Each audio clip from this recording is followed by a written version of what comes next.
हे बाशी चालू टमाटे तोडणं, पण गाडीवाले आमचे रोज रोजच लवकर येत नाही, त्याच्यामुळे असं काहीतरी जुगाड करावं लागतं.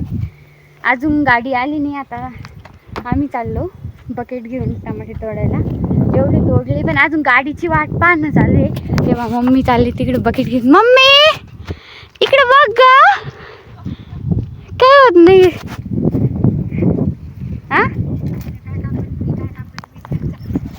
हा आले ना मग त्याच्यासाठी. तुला बकेट नव्हते आहे ना. हे बाबाईने इथं छोट्या बकेटीमध्ये टमाटे तोडून ठेवलेले. आता मी तिकडे घेऊन जाते, पण काय करा टाकायला कॅरेटच नाही. गाडीवाले येईना नाही अजून 10 मिनटं म्हणून राहिले. तर गाडीवाले आल्यावर मी तुम्हाला दाखवते. दुसरी एक बकेट इथं भरून ठेवली.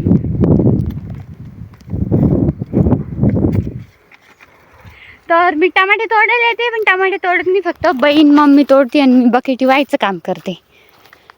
नेऊन कॅरेटमध्ये नेऊन टाकायच्या. बाई बकेट नव्हती म्हणून टमाटे असे खाली तोडून ठेवले का. भारी आयडिया केली मग घे होते. बर तर अखेर शेवटी एवढ्या उशीर आता आपली गाडी आलेली कॅरेट घेऊन. आता कॅरेट खाली काढायची. तर सगळ्यात जास्त खोटं कोण बोलत असेल तर माहिती का, तर गाडी चालवणारे खोटं बोलताय. 15 मिनिटात आलं, 10 मिनिटात आलं, 5 मिनिटात आलं. तर आत्ता 12 वाजून गेले तेव्हा कुठं आपले कॅरेट आलेले.